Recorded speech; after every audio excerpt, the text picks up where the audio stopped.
Hari ini kita akan belajar sebuah tema, yaitu perbedaan Kristen dan Katolik. Ya, ada berapa yang bertanya, Pak Humphrey dan juga kawan-kawan di Indonesia waktu saya ke sana, ya bertanya sebenarnya kita sama nggak sih dengan orang Katolik? Ya, kenapa ada Kristen, ada Katolik? Nah, di Indonesia Katolik dijadikan agama yang lain selain Kristen. Nah, kebanyakan kalau sudah ketemu orang Katolik, kalau kita tanya, apakah kamu Kristen? Dia bilang, oh enggak, saya Katolik. Jadi, orang Katolik pun sebagian besar membedakan diri mereka dengan orang Kristen. Tapi sesungguhnya memang ada perbedaan sedikit. Kalau kita mau bilang sedikit, bisa sedikit dalam prinsip, tapi bisa banyak dalam detail. Nah, itu yang akan kita pelajari pada malam hari ini. Paling tidak kalau saudara bertanya, saudara mendapat jawaban. Tapi kalau ada yang bertanya kepada saudara, minimal saudara punya pengetahuan. Sehingga saudara bisa sharing, membagikan kepada orang lain. Nah, makalah yang ada di tangan saudara, bebas saudara pakai, bebas saudara copy untuk dibagikan kepada teman-teman saudara bila membutuhkan. Baik, kita lihat halaman 1. Istilah Kristen artinya pengikut atau murid Kristus. Itu Kristen artinya. Istilah ini pertama sekali dipakai di Antioquia. Kisah Rasul 11 ayat 26. Mari kita lihat kalau saudara ada Alkitab. Kisah Rasul pasal yang ke-11 ayat ke-26. Ya, ini ayat yang penting di dalam sejarah. Kisah Rasul pasal 11 ayat 26. Mereka tinggal bersama-sama dengan jemaat itu 1 tahun lamanya. Ya, jadi Barnabas dan Saulus ke Antioquia mengabarkan Injil, memenangkan jiwa, lalu tinggal bersama-sama dengan orang percaya selama 1 tahun. Jadi mission trip-nya cukup lama ini, 1 tahun. Sambil mengajar banyak orang. Perhatikan ini. Di Antioquia lah murid-murid itu untuk pertama kalinya disebut Kristen. Ini pertama sekali istilah Kristen muncul di Alkitab.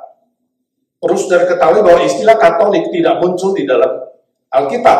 Jadi kalau ada orang Katolik teman-teman mengatakan, kan Katolik duluan, Kristen kan belakangan, yang protes-protes itu. Ya, sebenarnya istilah Kristen dan istilah Katolik siapa duluan? Mana duluan? Kristen duluan, karena ini abad pertama. Ketika Injil masuk ke Antioquia. Ya, jadi istilah Kristen lebih dulu muncul. Kekristenan sejak awal tidak berhenti mengalami aniaya. Jadi kalau dari abad 1 sampai abad 4 kita melihat itu adalah aniaya paling berat yang dialami oleh orang-orang Kristen pada saat itu. Khususnya ketika Roma yang menguasai begitu banyak wilayah, termasuk wilayah Israel dan Yahudi di bawah jajahan Roma. Orang-orang Kristen, orang-orang percaya dianiaya. Ada yang ditangkap, ada yang dibakar hidup-hidup, ada yang dilaga dengan binatang buas, dan lain sebagainya. Ya, dan 10 kaisar yang begitu ganas itu menganiaya dengan sangat hebat dari abad 1 sampai abad 4. Sampai kapan? Sampai puncak kejayaannya Roma itu adalah ketika Konstantin Agung menjadi kaisar di Roma pada tahun 313 AD. Jadi, ceritanya Kaisar Konstantin waktu dia hampir kalah perang, dia memanggil nama Yesus. Kalau memang itu benar, bisa menolong dia, dan dia menang. Dan sejak hari itu, dia bertobat menjadi orang Kristen. Nah, maka melalui Edict of Milan, jadi keputusan yang diambil Kaisar di Milan, di Italia, 313, dia umumkan agama Kristen sebagai agama resmi negara yang bersifat universal atau Katolik. Di situ muncul istilah Katolik. Jadi istilah Katolik berarti universal. Di semua jajahan Roma, agama resmi negara adalah Kristen, tapi disebut dengan apa? Katolik. Muncul istilah Katolik di situ. Dan pusat kekristenan yang tadinya di Yerusalem, ingat Yesus ya berdoa menyuruh murid-murid menunggu dan turunnya Roh Kudus di Yerusalem. Menyuruh murid-murid melakukan misi penginjilan mulai dari mana? Yerusalem, Yudea, Samaria sampai ke ujung. Jadi Yerusalem sebenarnya adalah pusat kekristenan. pada saat itu. Tapi karena Roma menjajah Israel, maka pusat kekristenan dipindah dari Yerusalem ke Roma. Jadi istilah Roma Katolik muncul, atau Katolik Roma. Sebab pusatnya adalah Roma. Sejak saat itu istilah Katolik Roma menjadi populer, atau Roma Katolik, Katolik Roma, sama saja. Selanjutnya terjadilah pencampuran kekuasaan, agama, dan politik. Dan karena tidak murni memegang firman Tuhan, dan kaisar bisa tanda kutip juga menggunakan kekuasaannya untuk memberi pengaruh kepada gereja, dan saat itu mulai terjadi pencampuran kekuasaan politik dan kekuasaan agama. Ditambah dengan adopsi tradisi-tradisi kafir mulai masuk ke dalam ibadah Kristen. Nah, akibatnya kekristenan memasuki masa ke-8. Ya, jadi mulai abad 4 sampai abad 11 itu masa sangat-sangat sulit sekali. Kekristenan itu nggak ada bedanya dengan kafir. Gereja Roma Katolik telah tercemar. Katolik Roma. Sampai kapan? Sampai tahun 1517, Martin Luther muncul sebagai bapak reformator. Dia mengeluarkan 95 dalil memprotes penyelewengan yang terjadi dalam gereja Katolik. Dia pakukan 95 dalil itu di pintu gereja di Wittenberg di Jerman. Itu sebenarnya papan pengumuman yang tiap hari orang umum itu lihat pengumuman. Jadi melihat 95 dalil itu kemudian kaget sekali. Ya. Martin Luther menyerukan sola scriptura, kembali hanya kepada firman Tuhan. Sola gratia, kita diselamatkan hanya karena anugerah. Sola fide, kita diselamatkan karena iman, bukan karena usaha. Dan sola Christos, hanya Kristus satu-satunya pengantara dan juru selamat bagi manusia yang bisa datang kepada Bapa di surga. Sejak saat itulah gerakan reformasi merebak ke seluruh Eropa, dan kekristenan terbagi menjadi 2 aliran besar. Tubuh Kristus terbelah menjadi 2 aliran besar.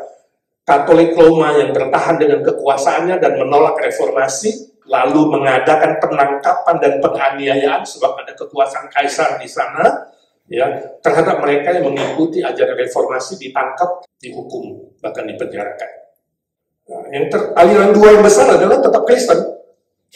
Disebut Kristen Protestan, kenapa? Istilah Protestan itu bukan dikumandangkan oleh pihak yang memprotes, tapi diberikan oleh pihak Katolik karena menganggap ya Martin Luther dan seluruh ya orang-orang yang mengikuti dia itu dianggap sebagai orang yang memprotes. Ya, menganggap gerakan Martin Luther sebagai protes terhadap pihak Katolik. Memang sebenarnya itu. Ya, jadi ini sejarah singkat. Kenapa tubuh Kristus gereja Tuhan kemudian terbelah menjadi 2 aliran yang besar sampai hari ini. Nah, di bawah ini kita akan lihat beberapa perbedaan antara Kristen dan Katolik Roma. Tadi saya katakan sebenarnya perbedaan yang sedikit dalam fondasinya, dalam prinsipnya. Ya, kalau orang tanya saya katakan bedanya cuma satu. Apa itu? Kalau Kristen pakai hanya, kalau Katolik pakai plus. Itu aja. Hanya atau tok, kalau Katolik pakai plus. Nah, diuraikan minimal hari ini kita akan belajar ada 10 hanya dan 10 plus yang membuat Kristen dan Katolik Roma itu berbeda. Saya tidak sebutkan Kristen Protestan sebab semua sebenarnya non-Katolik itu boleh dibilang Protestan, walaupun hari ini ada begitu banyak denominasi, ratusan denominasi dari kekristenan, sedangkan Katolik masih satu kesatuan, ya, kecuali yang di China. Ya. Oke, kita lihat satu persatu. Nomor 1, bagi orang Kristen, standar iman, moral, dan kehidupan adalah Perjanjian Lama dan Perjanjian Baru. Hanya ini saja, gak ada yang lain. Hanya Alkitab. Itu di dalam 2 Timotius 3 ayat 15 sampai 17. Sedangkan bagi orang Katolik, ya, ada perjanjian lama, ada perjanjian baru, ditambah dengan Deuterokanonika atau kitab standar kedua atau kitab-kitab tambahan, ya, 15 kitab plus tradisi-tradisi dan keputusan Konsili Vatikan Paus yang dianggap juga sebagai standar iman, moral, dan kehidupan. Ini bedanya. Jadi kita Alkitab tok, mereka Alkitab plus. Kedua, bagi orang Kristen, Yesus adalah satu-satunya pengantara kepada Bapa di sorga. 1 Timotius 2:5, Allah itu Esa, maka Esa pula pengantara manusia kepada Bapa. Bagi orang Katolik, pengantara itu Yesus, betul, tapi plus Santa Maria, malaikat, dan orang-orang kudus. Nanti kita akan lihat kapan itu menjadi berubah dalam sejarah kekristenan. Ketiga, bagi orang Kristen, ya, orang kudus, saint, orang kudus, santa atau santo, itu adalah karya Kristus yang diberikan kepada semua orang percaya, disebut santa atau santo. Semua orang percaya disebut saint, itu orang yang dikuduskan oleh darah Kristus. Sedangkan bagi orang Roma Katolik, santa, santo, atau saint itu adalah gelar khusus yang diberikan oleh Paus atau dari Vatikan. Kalau saudara udah meninggal, orang-orang Katolik yang berjasa bagi gereja Katolik, kalau meninggal bisa mendapat gelar santa atau santo. Sehingga kalau saudara dapat gelar santa atau santo, orang suci, ya, saudara bisa menjadi pengantara doa. Boleh doa lewat saudara. Orang kudus. Tapi bagi orang Kristen, semua yang diselamatkan Kristus adalah orang kudus. Ya, mengerti ya? Oke. 4. Bagi orang Kristen, Kristus adalah satu-satunya kepala gereja. Efesus 4 ayat 15. Itu semua ada ayatnya, saudara. Ya, yang tidak kita baca, sudah baca di rumah. Sedangkan bagi Katolik Roma, kepala gereja adalah Paus, yang disebut dengan Bapak Suci. Nah, ini berbeda. 5. Keselamatan bagi orang Kristen hanya ada dalam Yesus Kristus berdasarkan anugerah dan iman 100%. Yohanes 3:16, Yohanes 14 ayat 6, Efesus 2 ayat 8 dan 9, itu semua mencatat dan banyak sekali. Kitab Roma mencatat pasal 3 misalnya, ya, pasal 5. Tapi bagi Katolik Roma, keselamatan itu bisa melalui berbuat baik, jujur, mengikuti suara hati nurani, dan taat kepada aturan gereja Katolik. Sehingga gereja dianggap apa? Dianggap adalah wadah atau kendaraan, tanda kutip, yang bisa memberikan keselamatan. Ini bedanya. Jadi gereja sangat-sangat powerful, yang bisa menentukan kamu selamat atau tidak. Lalu 6. Bagi orang Kristen, roh orang yang meninggal dalam Kristus Yesus langsung ke Firdaus. Lukas 23:43, ini penjahat di samping Yesus. Saudara masih ingat? Yesus bilang, hari ini juga kau bersama-samaku di Firdaus. Dan bagi orang Katolik, kamu meninggal, dosanya belum bersih, harus lewat apa? Api penyucian, purgatori, dan dibebaskan melalui misa kudus, doa orang yang masih hidup, dan jasa dari lumbung kebaikan. Jadi saudara bisa pesen, bikin misa khusus untuk siapamu yang meninggal, engkaumu atau neneknya, ada di api penyucian, supaya dia gak lama-lama di situ bisa kemudian bersih dan kemudian masuk ke Firdaus. Nah, bagi kita, karya penebusan Kristus itu sempurna. Gak perlu ditambah lagi yang lain. Ya, ini sebenarnya sangat serius. Waktu saya ngomong dengan teman-teman yang di Bandung itu, saya bilang sangat serius. Kalau you menganggap dosamu masih kurang sempurna dan perlu disempurnakan, disucikan lewat api penyucian, berarti penebusan Kristus itu tidak sempurna. You sadar gak? Kamu menghina korban penebusan Kristus, anak domba Allah yang mengangkut dosa seluruh dunia. Ya, you tanda kutip menghina salib Kristus yang sempurna ketika Yesus bilang apa?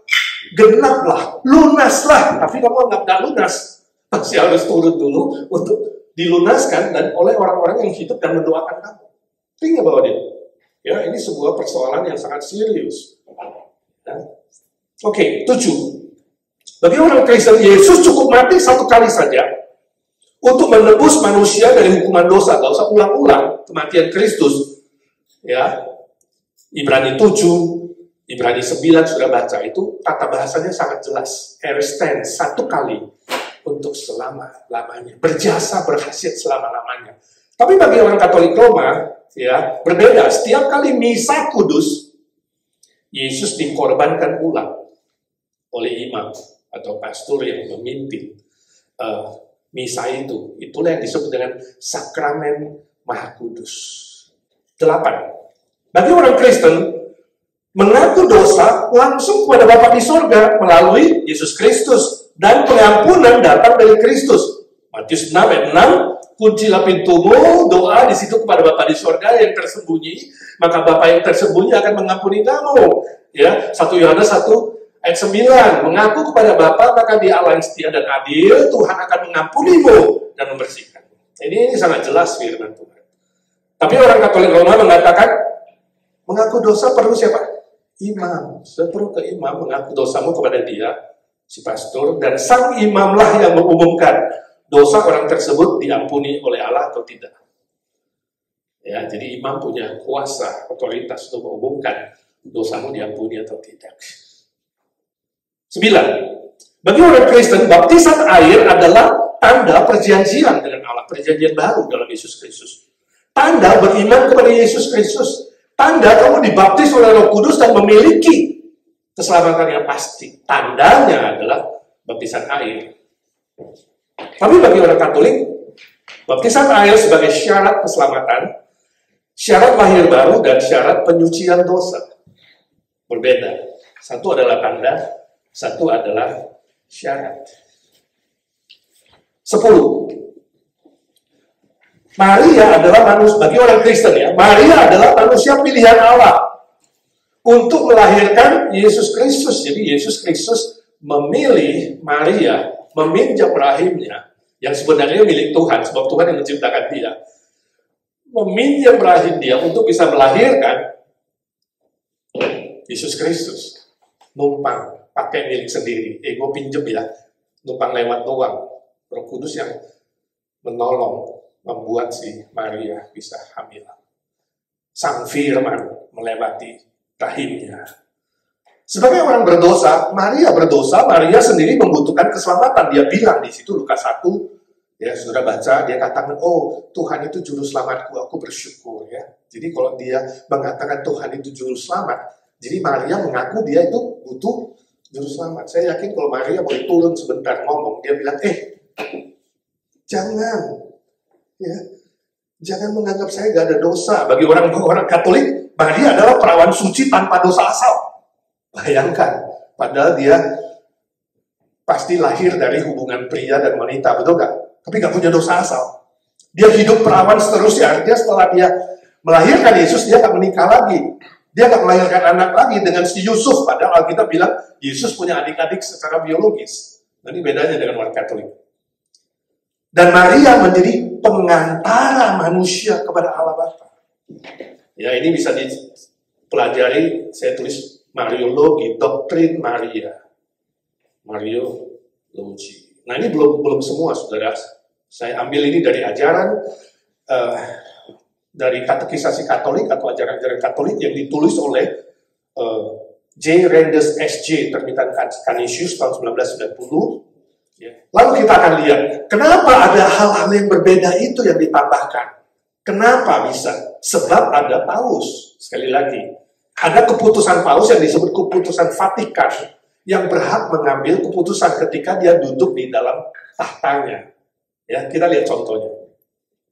Tahun 481, jadi ini sesudah lewat Konstantin. Ya, konsili di Efesus. Mengadakan konsili. Ini belum muncul reformasi. Pada 81 AD, konsili di Efesus meninggikan status Maria dan untuk pertama kalinya menyebutnya sebagai Mother of God. Maria adalah Bunda Allah. Ini istilah pertama. 481. Jadi sebelum itu tidak ada. Tahun 590, Gregory I. Ya. Kaisar mengangkat dirinya sebagai kepala imam atau paus. Di situ muncul istilah paus pertama kali.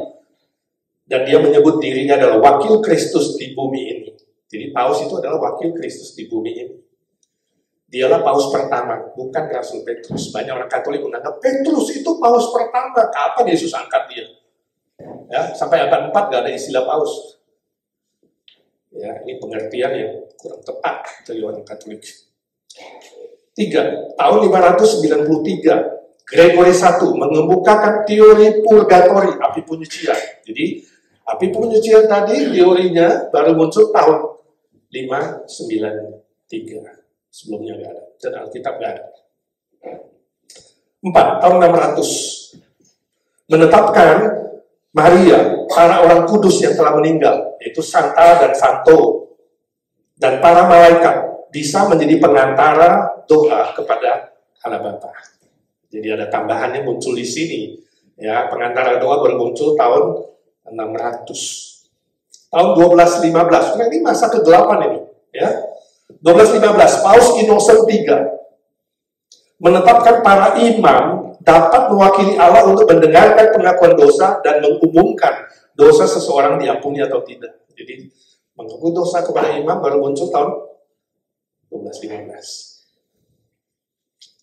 6. Tahun 1439, Council of Florence, jadi konsili gereja di Florence, di Italia, meneguhkan teori purgatori sebagai doktrin yang absolut dalam teologi Katolik Roma. Absolut, harus.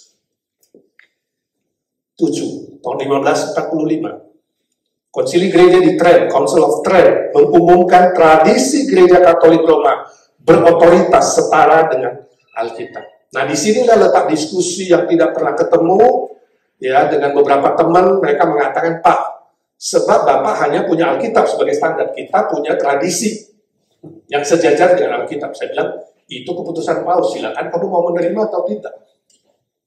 Pertanyaan saya adalah, apakah kamu sebagai orang Katolik percaya Paus bisa salah? Oh, pasti bisa. Kalau begitu kamu bukan Katolik asli. Orang Katolik yang original harus percaya keputusan Paus tidak bisa salah. Sebab dia wakil Kristus di muka bumi ini. Sebenarnya banyak orang Katolik hanya tahunya setengah-setengah. Begitu saya tanya, you yakin Paus tidak bisa salah atau bisa salah? Oh, bisa salah, dia manusia. Kalau begitu, kamu sebenarnya bisa dimarahin. Sebab Paus pada posisinya, kedudukannya sebagai wakil Kristus, harusnya tidak boleh bersalah dan tidak bisa bersalah. Sehingga keputusan Paus bisa menjadi standar sama dengan Alkitab. Bahwa saya nggak percaya itu, dan kamu bukan Katolik, kamu setengah-setengah. Hybrid. Katolik nggak Katolik, Kristen nggak Kristen.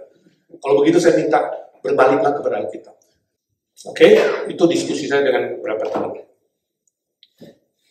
8. Tahun 1854, Paus Pius IX dengan resmi mengumumkan Immaculate Conception of Mary yang bebas dari segala dosa, termasuk dosa asal. Jadi, doktrin Maria mengatakan Maria tetap perawan, walaupun sudah melahirkan Yesus, tetap perawan. Jadi selaput darahnya nggak pecah. Dan dia bebas dari dosa asal baru tahun 1854. Ini peninggian Maria terlalu tinggi. Saya yakin Maria turun, dia akan bilang, jangan. Saya bukan begitu. 9. Tahun 1891, Paus Leo XIII mengumumkan Maria sebagai mediatrix of grace, pengantara anugerah. Jadi bukan hanya Kristus, dan Maria menjadi co-redemptrix of Christ, tidak ada pendamping kayak pilot co-pilot. Ya, dia adalah co-penebusnya Kristus. Kita melihat ini tinggi sekali posisinya, diangkat sampai situ. Baru 1891. 1892, Paus Leo XIII juga mengumumkan agar berdoa kepada Maria untuk mendapatkan pertolongan dari harta anugerah yang dimilikinya. Jadi kita mengharapkan Maria bisa membagi sedikit harta anugerahnya sehingga saudara tahu selama-lama ya di api penyucian atau saudara bisa mendapatkan berkat ekstra. 11. Tahun 1904, Paus Pius X mengumumkan bahwa orang yang percaya itu sesungguhnya dilahirkan kembali lewat rahim Maria. Jadi bukan lewat Roh Kudus, lewat rahim Maria. Sebab itu orang percaya disebut dengan anak Maria, bukan anak Allah. Yohanes 1:12 mengatakan barang siapa yang menerima Kristus, dia diberi kuasa menjadi anak Allah, bukan anak Maria. Jadi Maria sudah diangkat mendampingi Allah Bapa. Ibu anak Allah Bapa, tapi juga anak Maria. Karena kamu dilahirkan lewat rahim Maria. Jadi doktrin Mariologi, saudara, cukup serius kalau saudara tidak segera kembali kepada Alkitab. Tahun 1943, Paus Pius XII mengumumkan Maria kebal terhadap semua dosa. Dan Marialah yang mempersembahkan Yesus di Golgota kepada Bapa di surga. Kemudian Maria menerima Roh Kudus pada hari Pentakosta, dan kini dia memerintah bersama-sama dengan Yesus di surga. Tahun 1950, Paus Pius XII lagi mengumumkan Maria tidak mengalami kematian fisikal, tetapi terangkat naik ke surga. Nah, saya nggak disebutkan tanggalnya, sejarahnya kapan.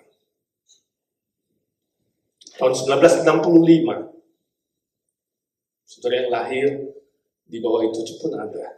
Paus Paulus VI mengumumkan Maria sebagai ibu gereja. Ini beberapa contoh, saudara. Ya, catatan sejarah bagaimana Paus berhak, berotoritas, mengambil keputusan-keputusan atas nama Vatikan ketika dia bertahta, dan itu sejajar dengan Alkitab. Di sini perbedaannya, saudara. Ya, jadi saya harap saudara mulai mengerti kenapa kita bisa berbeda. Karena ukuran kita cuma satu, seperti kata Martin Luther, kembali kepada firman Tuhan. Tidak ada tambahan-tambahan lainnya. Ya. Nah, sebagian data ini ya disadur dari makalah tulisan pendeta Anthony Pesota. Dia tadinya seorang imam Katolik, lalu dia bertobat menjadi pendeta Kristen, ya, dan kembali kepada ajaran Alkitab. Alamatnya ada di situ. Jadi saudara, ini bukan ngarang-ngarangnya saya yakin juga bukan ngarang-ngarangnya dia, ini semua ada di dalam catatan sejarah. Nah, saya harap ini menjadi pengetahuan, sekaligus juga menguatkan iman saudara, mencintai firman Tuhan lebih dari yang lain. Firman Tuhan satu-satunya ukuran iman, cukup, gak perlu tambah yang lain. Ukuran moral, cukup, gak perlu tambah yang lain. Ukuran kehidupan kita sehari-hari, cukup, gak perlu tambah-tambah yang lain. Ini penting sekali. Sehingga saudara bisa teguh iman saudara berjalan di dalam dunia dengan berbagai macam ajaran, ya, yang pada akhir zaman ini akan lebih marak. Ya. Ajaran palsu, guru-guru palsu, nabi palsu akan muncul. Ya. Dan saudara harus berdiri teguh dalam situasi dan kondisi apapun. Cintai firman Tuhan. Bagi saudara yang kurang puas, nanti ikuti Bina Iman Kristen Online yang akan kita mulai awal Oktober. Kita akan belajar doktrin Alkitab lebih dalam lagi dan kita akan diskusi.